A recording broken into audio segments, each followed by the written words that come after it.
नमस्कार मंडळी, मी देशपांडे गुरुजी या आपल्या यूट्यूब चॅनलवरती तुम्हा सर्वांचे स्वागत करत आहे।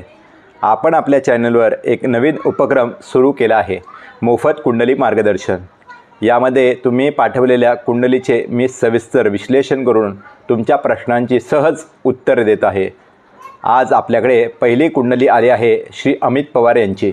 अमितजी, तुमचे खूप खूप स्वागत। आज आपण पाहणार आहोत तुमची कुंडली काय सांगते, कोणते शुभ योग आहेत, विवाहाचे योग कधी आहेत याबद्दल माहिती। अमितजींचा जन्म 6 ऑगस्ट 1988 रोजी झाला आहे। त्यांची कुंडली कुंभ लग्नाची असून राशी वृषभ आहे, नक्षत्र रोहिणी आहे। या कुंडलीतील सर्वात जबेची बाजू म्हणजे त्यांचा लग्नेश शनी हा 11व्या लाभस्थानामध्ये बसला आहे। शनी जेव्हा लाभस्थानात असतो तेव्हा व्यक्तीला आयुष्यात उशिरा का होईना पण स्थिर आणि मोठे यश नक्की मिळते। दुसरी मोठी गोष्ट म्हणजे यांच्या कुंडलीत चंद्र वृषभ राशीमध्ये आहे, म्हणजेच उच्चाचा होऊन 4थ्या घरात बसला आहे।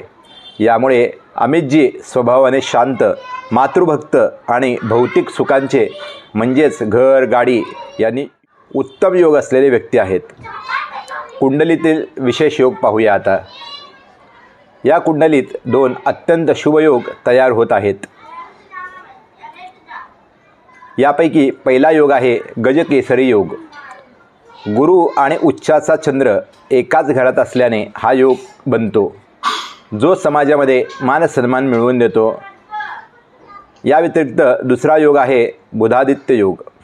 6व्या घरात सूर्य आणि बुधाची युती असल्याने तुमची बौद्धिक क्षमता आणि तर्कशक्ती खूप चांगली आहे। आता आपण तुमच्या मूळ प्रश्नाकडे वळूया, विवाह आणि दोष। मुख्य प्रश्न आहे, विवाह कधी होणार? अमितजी, तुमच्या कुंडलीमध्ये 7व्या स्थानामध्ये म्हणजेच विवाह स्थानामध्ये केतू विराजमान आहे आणि विवाहाचा कारक ग्रह सूर्य हा 6व्या घरामध्ये गेला आहे। त्यामुळे विवाहामध्ये विलंब म्हणजेच डिले दिसून येत आहे।